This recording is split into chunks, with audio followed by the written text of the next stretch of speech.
KNUS Denver. Sleep deprived and heavily caffeinated. All right, let's do this then. This is the Jeff and Bill Show. I don't agree with that. They don't always agree, but hey, at least they have coffee. Coffee. And each other. I love you, man. God help us. I want to bless him. We need all the help we can get. Now here's Jeff Hunt and Bill Thorpe. The Jeff and Bill Show on News Talk 710 KNUS.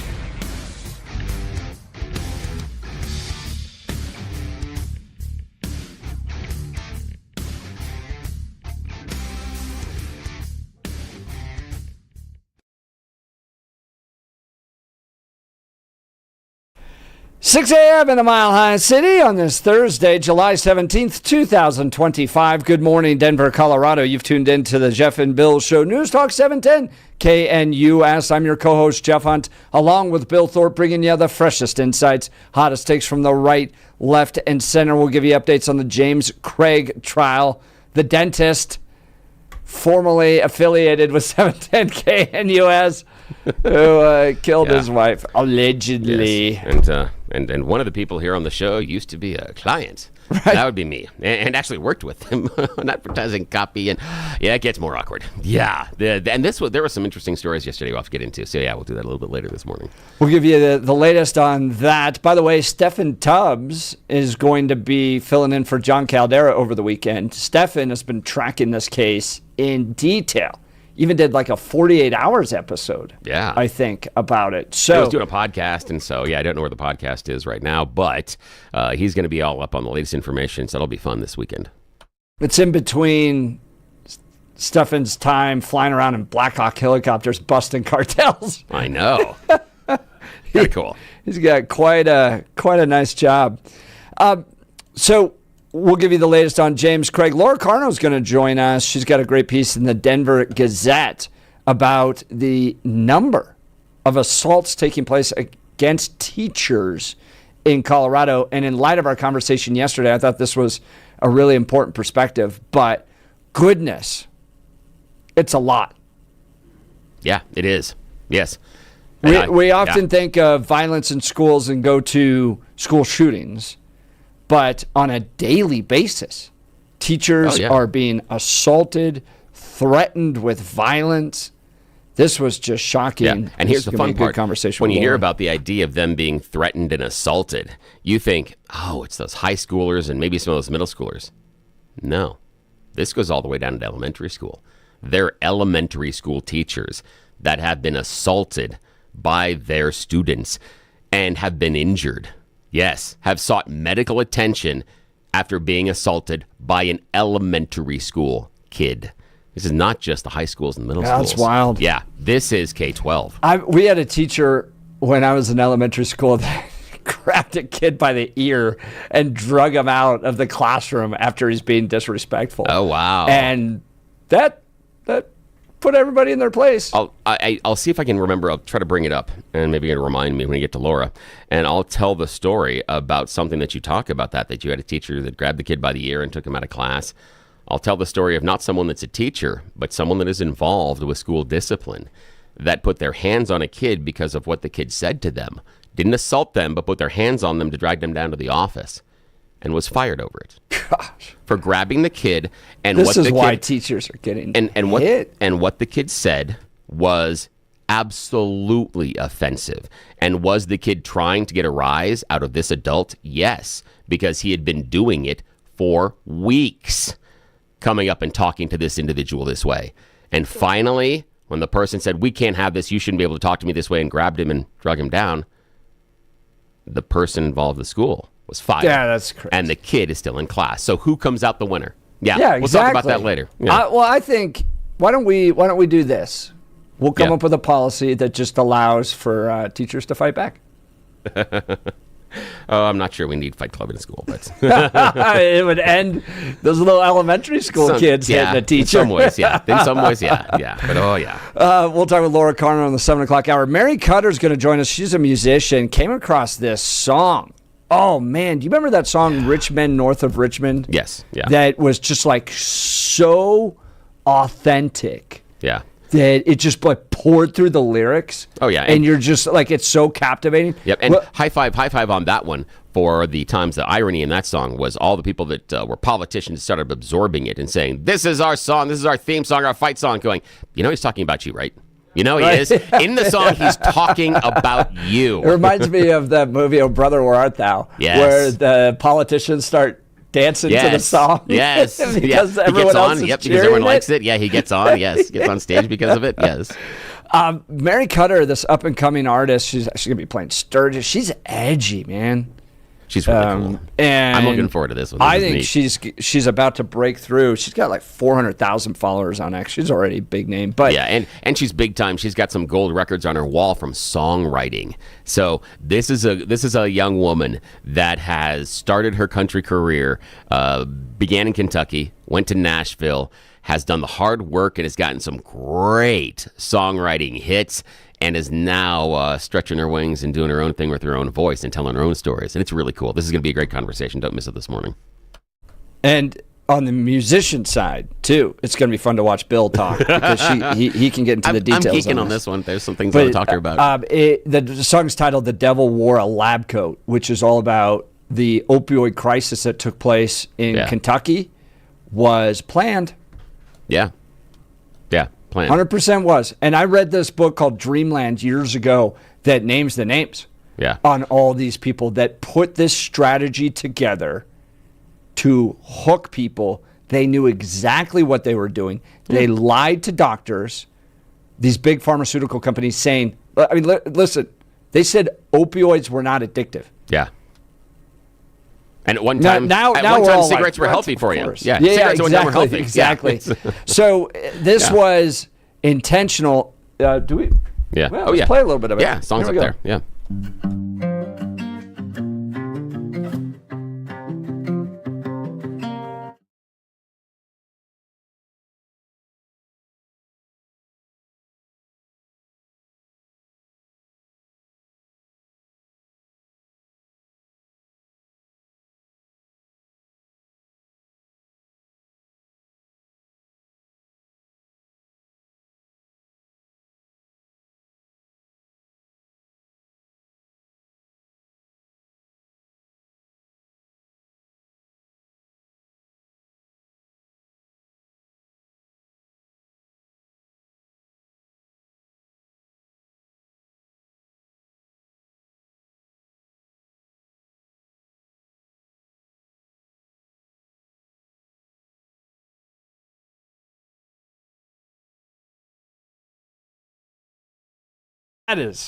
That is edgy. Oh, that's amazing.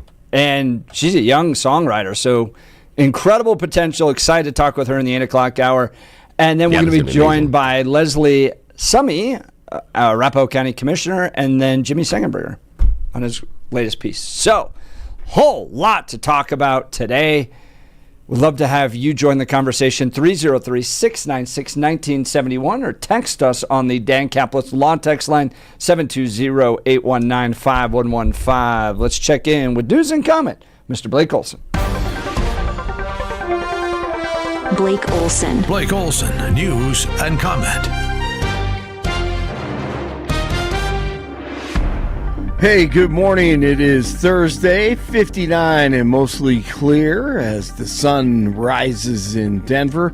Expecting a high of 86 today. This portion of the news sponsored by Pastor Camp Heating and Air Conditioning at 303-777-1234 to learn more about special savings opportunities on Lennox equipment. Our top story, Senate Republicans voting to slash funding for NPR and Global Waste as a part of a $9 billion rollback. The package passed early this morning includes cuts to NPR, PBS, and the corrupt WHO and corrupt USAID. The measure now heads to the House before potentially landing on DJT's desk. 47 says the media and some Republicans either pushing or falling for what he calls the Epstein hoax. Will you ask Attorney General Pam Bondi to release more documents to finally put this controversy to bed? Yeah, whatever's credible, she can release. If a document is credible, if a document's there that is credible, she can release. I think it's good. But it's just a subject. He's dead. He's gone, and. All it is certain Republicans got duped by the Democrats, and they're following a Democrat playbook. Yeah, so listen carefully to that. Think on it. Okay, that was from earlier. I listened to about 20 national guys and gals on Wednesday, and I think Charlie Kirk hit it, just the nail on the head, and so did Glenn Beck. All this evidence has been tampered with, altered, compromised, and basically jacked with by the left, specifically recently, probably.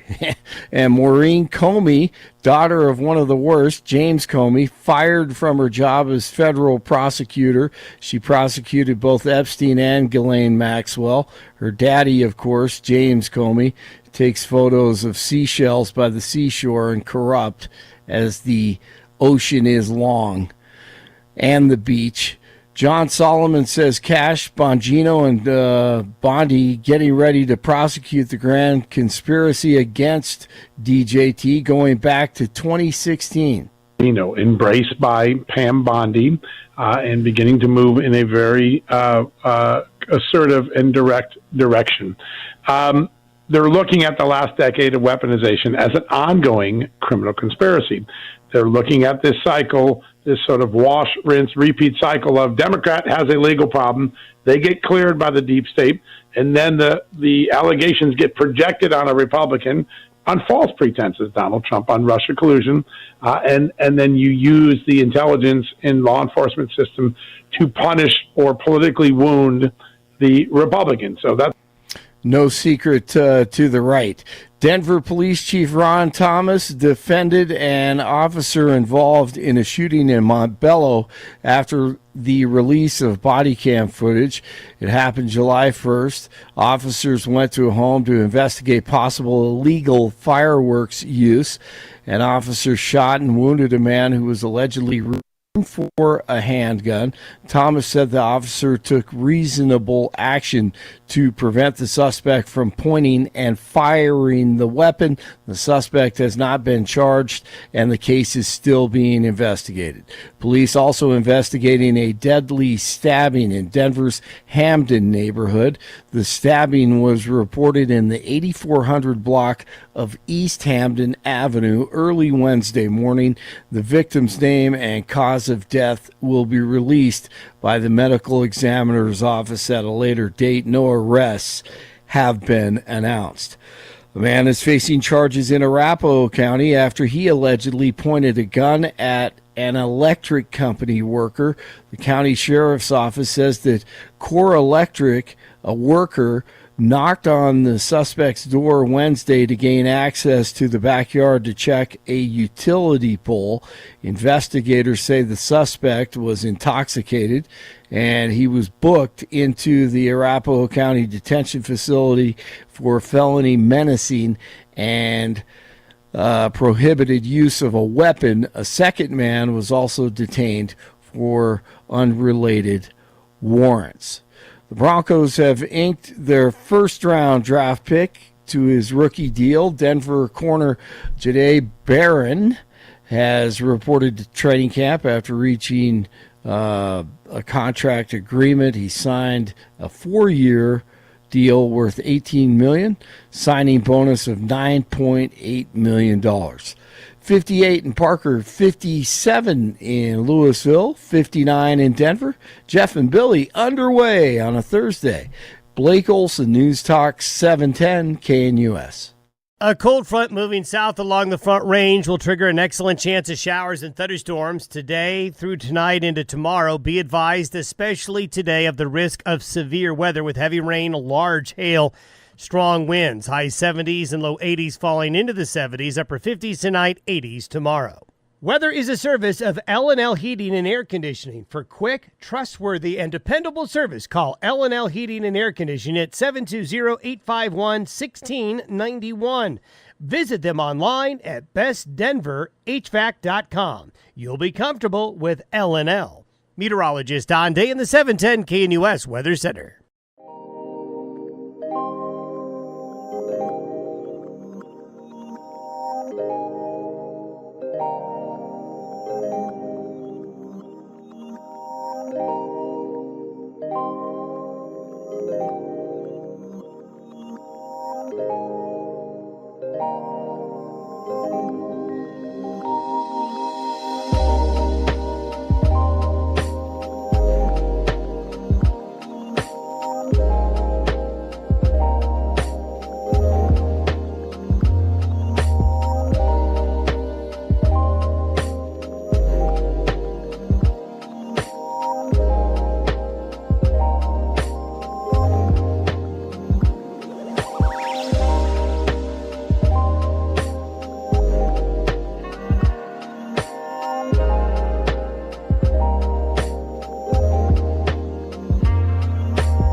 Welcome back to the Jeff and Bill Show. We're tracking the James Craig trial that's taking place here. This is the dentist in Aurora, Colorado, that allegedly poisoned his wife with cyanide pills, poisoned her smoothies, killed her. She died a terrible, painful death, Angela Craig did. Well, yesterday, Caitlin Romero took this stand. This is from 9 News.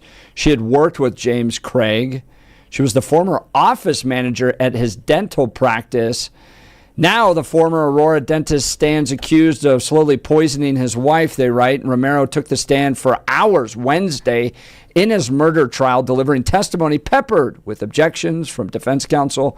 Romero told the jury things Craig had done or said that made her suspicious of him and what he knew about his wife's sudden and concerning illness.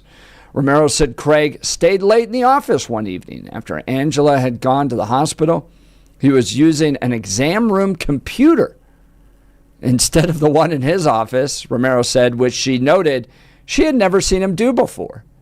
On 2 separate occasions, Romero said Craig had texted her that he didn't think that Angela would make it through the night.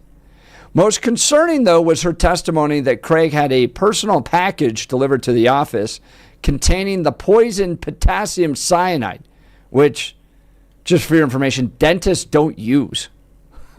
Romero told the jury Craig had alerted her to the impending delivery of a personal package and had directed her not to open it and to leave it on his desk. Well, when a package postage marked for Jim Craig Personal arrived at the office, another employee opened it. And lo and behold, Romero said the box was marked as a biohazard.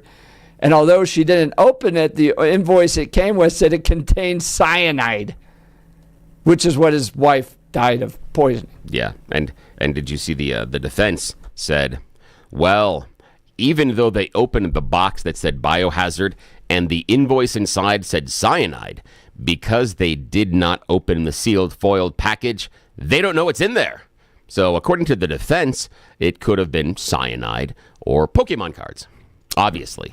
Reasonable doubt, I guess, right? Yeah, that's what I'm trying to do. Again, that's the stretch that you've got to go, is the idea that this individual who's in the office opens a box that says personal, that someone else in the office was instructed not to open, and inside there, something is sealed inside a package, and the invoice says cyanide.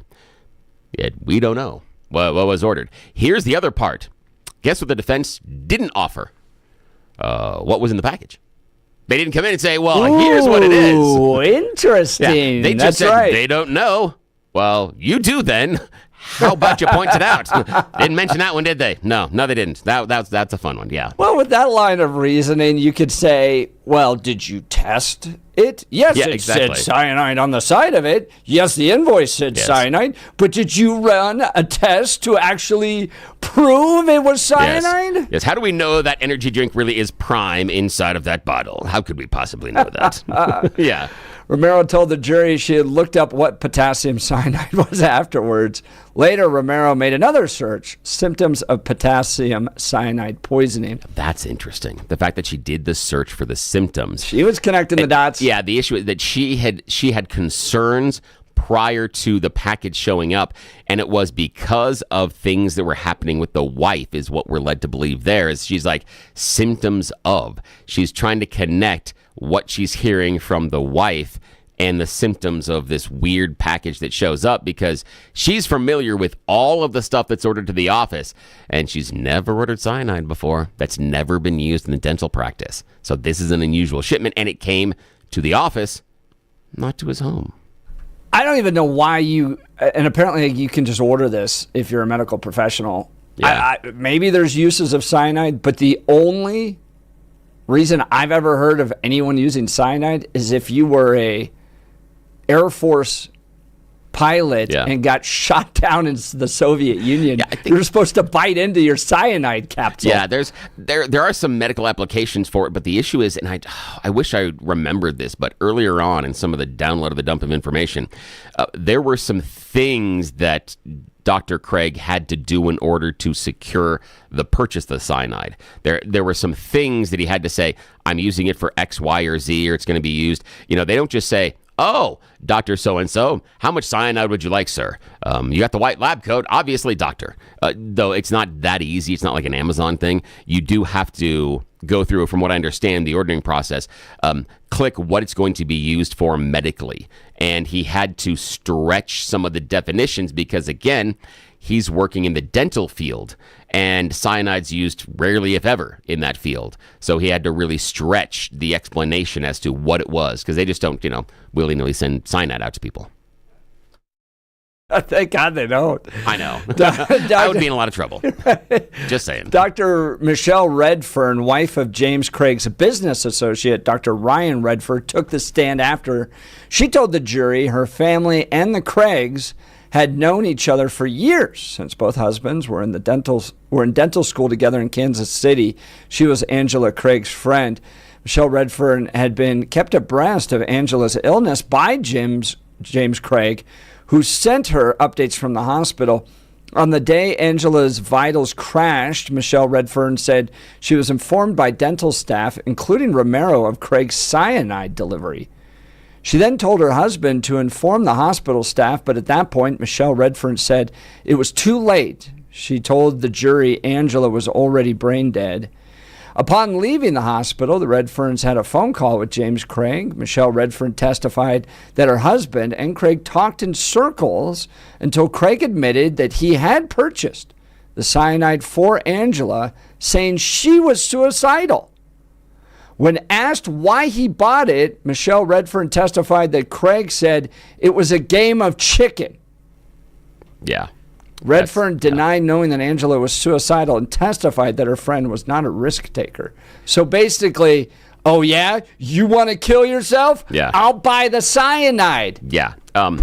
Again, does this seem very rational or very realistic? I mean, the idea of if there's someone that you're in a relationship with and they're exhibiting suicidal thoughts, do you make sure to place the sharpest knives out on the counter?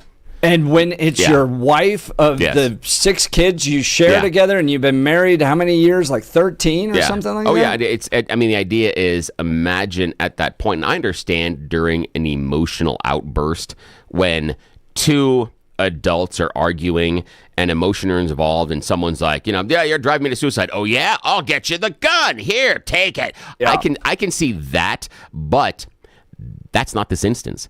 This is the idea that James Craig is saying, my wife was suicidal, and in order to call her bluff, I went onto a medical site, ordered a drug that is not used in my dental practice, had it delivered not to my home, but to my office, to bring it home and do what with it for her? Challenge her then? I mean, just and then what happens if she takes it? But yeah, let's say she does take it, right? She is suicidal, and she's like, I'm going to take. Fine, I'll take the suicide. Yeah. You think you're escaping culpability? No, not at all. You're the one who ordered it. Yeah, and the idea that, okay, again, if this is, the mother of your children, father of your children, someone that you're in a committed relationship with, someone that you obviously don't want to, divorce, because you could go through those proceedings. You could go and reach out to a lawyer if this was the end of a relationship. But instead, you decide, I'm going to call her bluff and give her the tools to kill herself.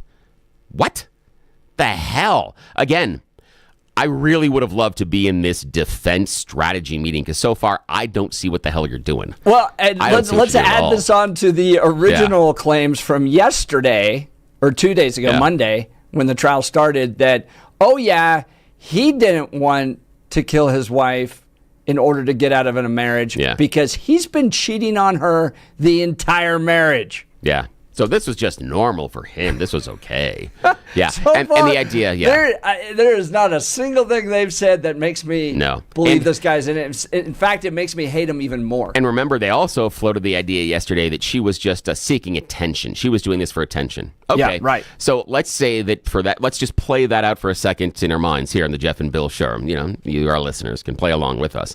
That you, again, are involved in this relationship. You may not necessarily be as committed to it because you're stepping out on your significant other over and over and over again, and they're attention seekers, and they're trying to get attention. So part of it is that, I'm suicidal, I'm so sick, and you buy them the drugs that would help fulfill that? Really? That's what you would do? Seriously? That's the step you would take is, they're seeking attention, so let me give them things to make whatever they're seeking attention for worse. That seems totally logical. That's like you have someone in your house that is struggling with alcoholism, and you go out and you buy them a big jug of Ernest and Gio Gallio wine and say, I bet you can't finish this one. Ha ha ha, challenge. What are you doing? That is like having someone that you know that is struggling with okay, I shouldn't say that one. I was going to say, I will say this at 6:26 in the morning.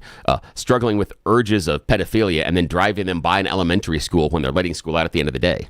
I mean, again, yes, I'm being offensive on that one, but that's the idea. It's not going to endear you to a jury. So you're encouraging the behavior. Yeah. That's the bottom line on this. He's encouraging the behavior that he's saying she is being an attention seeker for. Find me not guilty. The hell? All right, so 9 News continues. Defense attorneys pressed Redfern. Remember, this is the wife of the business partner. Yep. On the closeness of her relationship to Angela, noting Angela never responded to Redfern's last text when she learned her friend was sick. Yeah, and I had Dr. Redfern had done a little bit of work on my mouth too. Good dude. Again, if you run across him, dentistry, I don't know if he's local or not. And again, you can trust him. Good dude. He's solid. Defense attorney Lisa Fines Moses quoted a police report in which Redfern described her relationship with Angela, quote, as fringe. She was a private person, Redfern said. When asked if Angela ever confided in her about issues in the Craig's marriage, Redfern said, no, she didn't. I wish she would have. Defense attorney said Redfern never asked about those struggles. I didn't want to make a bad situation worse, Redfern replied. Just because they didn't speak as frequently as they had in the past didn't mean they weren't close, Redfern said. Even if you're a fringe friend or whatever type of friend you are, you never want to see your friend be in pain or suffer, she said. The jury also heard from an asset protection specialist at King Soopers who had provided receipts to law enforcement from a store in Aurora. The receipts were requested by detectives for 2 specific dates, March 8th and 9th. Remember, this was right before the poisoning took place. Yeah. For 2 credit cards associated with James Craig. And they showed he bought 19 packages of eye drops over the 2 days. Some of the eye drops were Kroger brand, the receipts showed, and some were Visine. The director of security investigations at UC Health then told the jury about 9 security videos provided to law enforcement from March 15th, 2023. The video showed movement of Angela Craig and her visitors, including James Craig, in the hospital. And the Visine, by the way, has to do with something that can be extracted out of the Visine. It has to do with removing the redness from your eyes, I guess can be a poison in high concentration. It's tetrachlora something. It's a chlorine derivative. Yeah, that's in there, but it can be very dangerous for you. And again, So you buy this in bulk and on your credit card. And your wife's dying of poisoning. Yeah, I just again, 19? I hate to see that. I hate to see, again, the idea of this is dumb, but you buy those type of things in small quantities and you pay cash. You make not just 2 trips, you make like 25 trips, and you buy them in small quantities. And I think, seriously, has nobody watched crime shows here? Am I the only one that's seen this thing in the movies?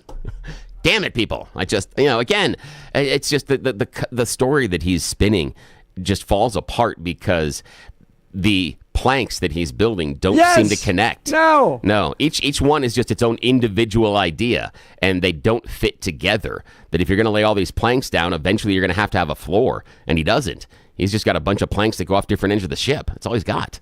It's just really weird. It's not working. No. I mean, I don't know anybody. I can't imagine anybody going, well, just 19. Of course, your eyes dry out. Yes, all the 19 time. cases. Yeah, you don't want to have. His wife died of poisoning related to. Yeah, related to it, and he's searched about it. And I love the fact we talked about it yesterday. The idea that he didn't use the computer in his office to search for the drugs that he could use to poison, and he did it in another dental suite, and he was caught at 5:30. The practice closes at 4. He comes back to the office after it's closed. The office manager's there late, finds him in the dark with the lights off in the dental suite that he was searching for. Okay, now, here's the thing. I know the suite where he was. I know the one in the office because if you walk back and they've got those bays, he went into the one on the far left side in the corner that was used as partial storage. There was boxes and other things stacked in there. That's where he was. I know exactly where he was sitting. Yeah, been in the office. Wild. I know. It's crazy. To close out the day, the jury heard from a woman whose job is to review mail coming in and out of Arapahoe County Jail for criminal activity and contraband. She testified to a letter sent by James Craig in April of last year in which he offered money and free dental care to a former inmate, asking him to procure other people to pretend to be witnesses. Yeah. Now talk about the witnesses. Do you remember the witnesses? They're supposed to be pretty women. Pretty women, and the pretty women were supposed to testify that Craig's wife was trying to set him up for murder. Yeah, that's what the gimmick was. Is the person was supposed to find pretty women to then testify they were friends of Angela Craig that said that Angela was setting him up for murder charges. Yeah, and how many of us raise your hand if you're part of the Jeff and Bill audience? If you are aware that when you're in jail and prison, they read all of your mail. Yeah, right. I know this. Yes. And they record all your phone calls. Yes. I have received, okay, this is a really weird thing, but over the course of my radio career, I have received letters from prison inmates. And there's always a thing in there. This has been opened and reviewed by prison staff. There's a stamp on the outside, and sometimes there's even a little bingo card on the inside of the letter because you've got 2 little envelopes. You've got the envelope that originally was sent in and a secondary envelope sometimes that they tell you who it was reviewed by. Yes. So this is not in this article. He wanted to get a prison inmate that had left prison to go find pretty ladies. Yeah. To say that Angela Craig, who died of poisoning, was trying to set up her husband. Yeah, for murder charges. Yeah, I know. I know. But again, if we're going to spin a wild tale that we're going to have to lean into, okay, go with that one. Out of all the stuff, all the stuff at that point, at least that one you can just go whole hog. The other stuff is all, well, maybe this. You don't know that was cyanide in the package. No, at this one, just go all into the, bring the women in, the binders full of women that all say that Angela Craig was trying to set up, and that's why she was trying to kill herself, so you set him up for murder. And so Angela Craig was supposed to be hiring pretty women to kill. Oh, the idea is that the thing was that the from what I understand, the plot was get the pretty women to come in and say, oh yes, Angela talked to me about the fact that how she's suicidal and she's trying to set up her husband for murder so that she will go ahead and kill herself and she's going to make it look like he did it. She's going to get revenge on him for all this stuff that he's done. And these are just random women that Angela's confiding in that has no history or friendship with. None at all. Because again, here's the fun part. It's not like probably the prosecution will check on the history between the relationship as to whether or not they'd ever talked before. Yeah, right. Text messages, social media, pictures at events. No, I'm sure that never would come up in the trial. It's amazing to me that these people have time for this stuff. Oh, yeah. I mean, I only have 4. They had 6 kids, and they're spinning this weird web. Oh, I know. I'm still thinking he's got 6 kids in a dental practice. How does he have time for an affair? Good Lord. Right, Seriously. exactly. Yeah. Well, my wife and I were talking about this yesterday where I'm going, they exchanged, he and his lover exchanged 4,000 text messages in 3 months. I don't think in my 17 years of marriage I've exchanged 4,000 text messages with the love of my life. My wife and I probably have, but that's because it's really silly. There's kind of a I would say a cadence to how she and I text each other, so that if you aren't near the phone, you know, based on how the messages come in, that it's either her or I. So I can tell when my phone vibrates and my text messages come in, based on how they come in, I know it's her.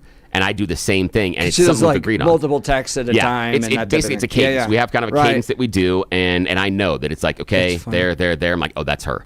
And and so I know, and she knows as well, because there's a certain pattern, and we've kind of agreed on this, and it's weird to describe to people, but it works for us. Yeah, so I know immediately. But the problem is it's you separate out, so it's not full sentences all the time.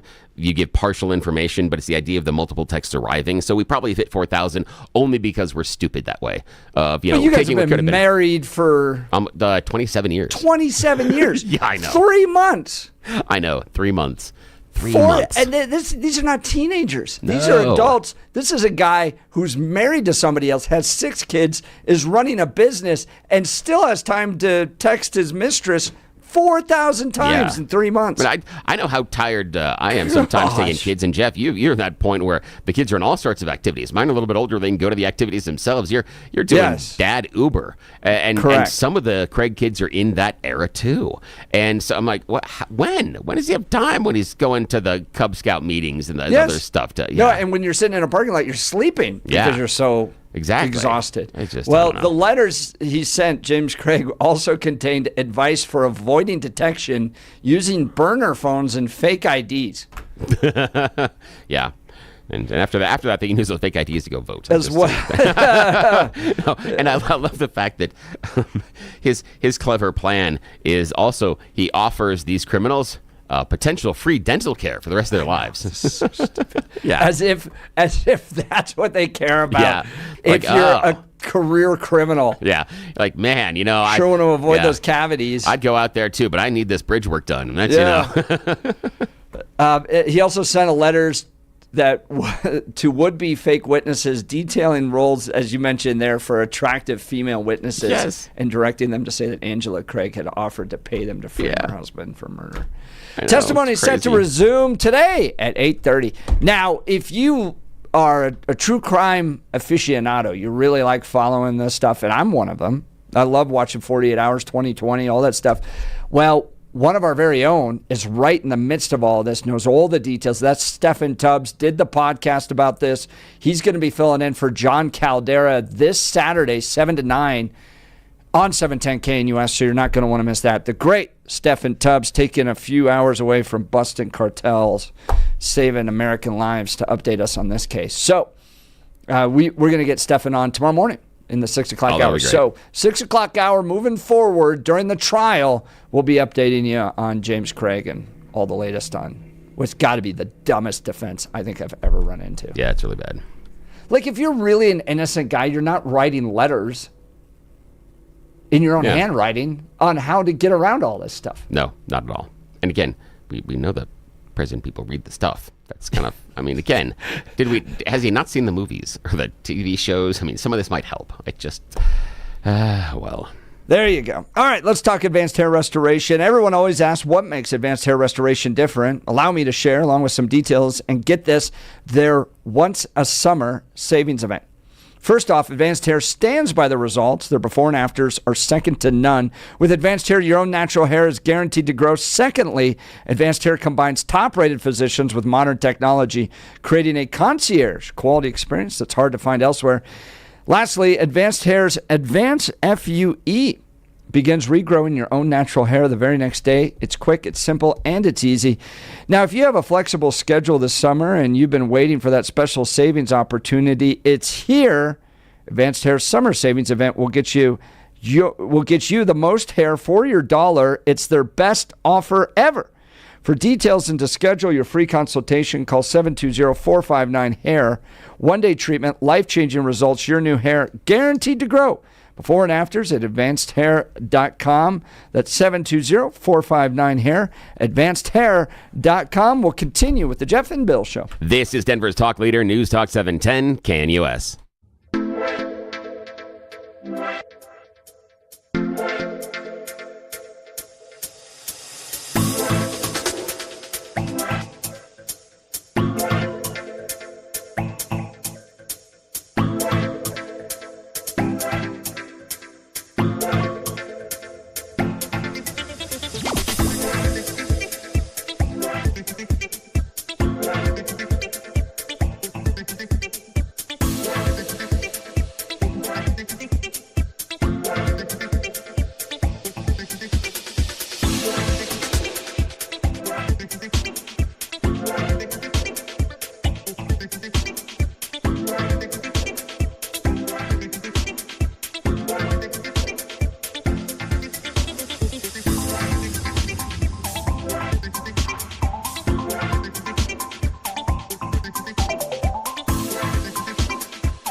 Well, if you're like Bill and I, it's Thursday. You've been working your way through the week, and you may be tired, but thank God you got coffee. Let me tell you about our friends over at Cato's Coffee. This was a coffee company started by Steve in honor of his dog, Cato. Cato's a bull terrier, like the dog in the Target commercials or Spud McKenzie. Great little dogs. And as you know, we raise Colorado mountain dogs. My wife actually delivering a Colorado mountain dog to a ranch in California. No way. Isn't that cool? That is awesome. So that is so cool. These are guardian livestock dogs. They're working dogs. They spend most of their lives outside, and they protect the animals that they bond to. So chickens, goats, horses. They protect them from coyotes, foxes, those types of things. Yeah. Great family dogs, but this is not a rescue type dog. These are working ranch dogs. Yeah. Bred specifically for work and that type of thing. But we sell them to ranchers all throughout the western United States. People come from Montana. We have people come from Missouri. We only do 2 litters a year. Because once you get above 2 litters, then you're actually a dog breeder. You got to register with the state and all that stuff. But you can have 2 litters without having to kick off that whole regulatory scheme. So we care a lot about dogs. Love them. At any one point on our ranch, we got 10 dogs. Yeah. Okay. Now, just for the Jeff and Bill listeners, we're talking about Cato's Coffee here in a second. There's a picture that Jeff showed me the other day where he's got it's a chicken that is walking towards the chicken coop, and there's a fence probably 3 feet to the right-hand side of the front of the chicken coop. Single rooster or chicken walking towards the chicken coop, and you've got 4 Colorado mountain dogs on the other side of the fence staring at it. Just like chicken. Not like, hey, can I eat the chicken, but absolutely like interested in the chicken. And there's mesmerized. just like they're taking care of it. They're watching it, but it's so funny to watch. And again, you can tell they're not in prey mode. They're in defense mode. It's really cool to see. Yeah, okay, sorry. So we love our dogs, and that's why we're proud to partner with Cato's Coffee, because when you purchase Cato's Coffee, portion goes to support animal welfare. Eco-friendly practices. So they get delicious flavor profiles, expertly roasted for smooth, flavorful experience every time. If coffee isn't your thing, try their delicious teas. You can even shop online for merchandise. Find something for you or your furry friend. Go to catoscoffee.com. That's spelled KATOSKOFFEE.com. Cato's Coffee, KATOSKOFFEE.com. Find something to suit your taste today. Upgrade your morning ritual with Cato's Coffee. And if you use the code Jeff and Bill 10 with no spaces, Jeff and Bill 10, at the checkout, you'll get a 10% discount on your order. Jeff and Bill 10 for a 10% discount on your order. Cato's Coffee, KATOSKOFFEE.com. And we've been sampling it here in the studio, and it's really good. It's really coffee. And there have been some of them that I've liked the flavor profile so much that I've got a list, and we're paring down the list of coffee and also teas. I'm asking the people in our house what teas we want to order, because I've got a bunch of really big tea drinkers in my house. And so in the next 48 hours, we're going to make an order, and when that tea arrives, we will give you a report on the flavor profiles of the tea as well, because I got one person in my house that is serious about their tea. I mean, they can go through chai, oolong, they can go through the black teas, they'll go through English breakfast, they'll go through Earl Grey. They'll be able to tell you what the tea is just by tasting it. So we'll tell you how good it is, but I'm a huge fan so far. Their Peruvian blend and their Cowboy blend are absolutely fantastic. The thing for me on Cato's Coffee is it lacks the acidity. That, for me, shows fine quality roasting and fine quality beans. I think they've done a fantastic job. We fully endorse them at Cato's Coffee. Check them out at catoscoffee.com. Again, for me, and, I grew up with my dad being a coffee snob, so I don't think that I have a good tongue for it, but I've tasted really good coffee, and the number one indicator for me a lot of times is that acidity level. And the acidity level on Cato's Coffee is fantastic. I think they're doing a great job, and please support them. They're supporting us. We'd appreciate it. Absolutely. We got You Choose the News coming up. You're listening to The Jeff and Bill Show. This is Denver's Talk Leader, News Talk 710 KNUS. Helps if I push the button on to turn my mic on.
Well, when Bill and I go out and do our live broadcast and talk to folks, this is the number one segment they always talk about. It's 6:51 in the morning. Time to bring you some You Choose the News. Yes, it's that portion of the morning where we make irresponsible decisions. It's time to play America's favorite fake radio news game show, You Choose the News. We do this because those in charge don't wake up until 7 o'clock, and when left unsupervised, Jeff and I are going to take full advantage. The game works this way. I browse the interwebs for moments this morning to find really dumb stories about us humans.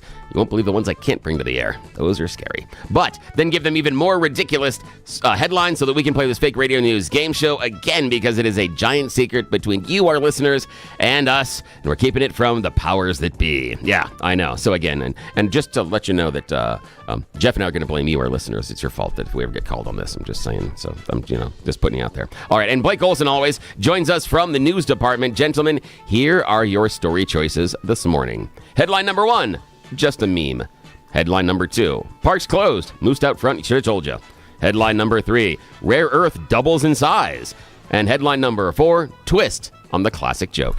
Parks closed, please. Yeah, parks closed. Moose out front, should have told you. The Goodman Mountain Trail in Tupper Lake, New York remains closed for yet another day due to a moose. Yes, a bull moose is in the area and refusing to budge off of the hiking trails. He has said, nope, these mine, you guys go home.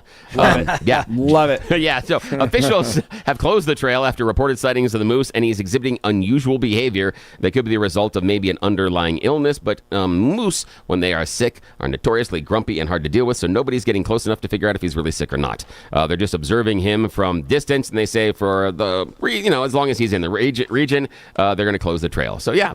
Parks closed. Moose out front, should have told you. Kind of nice. Mean moose. Yeah. Okay, now, Blake. It's it's where they live. I know. They want to shut down the trail. Absolutely. They can. Yeah, that's the idea. Yeah. I'm surprised how many people go hiking and forget it's not a petting zoo. Exactly. Not. All right, Absolutely. Blake. Just a meme, rare earth doubles in size, or a twist on the classic joke? Rare earth doubles in size. Yeah, rare earth recently doubles in size. A long-lost letter that was tucked away for 75 years has led scientists in Germany to uncover one of the rarest minerals on our planet. Now, the mineral is called Humboldtine. There are only a fraction of examples around the world. Now, while digitizing their extensive collection of rocks and minerals, the Bavarian Environment Agency stumbled upon a forgotten envelope in a basement drawer somewhere that someone just said, I'll get to that later. Inside, a handwritten note from 1949 sent by a coal miner operator had discovered an unusual yellow mineral in Matthias coal mine near Schwandorf, Bavaria. Now, here's the deal. They realized after doing some testing, the yellowish mineral is actually Humboldtine.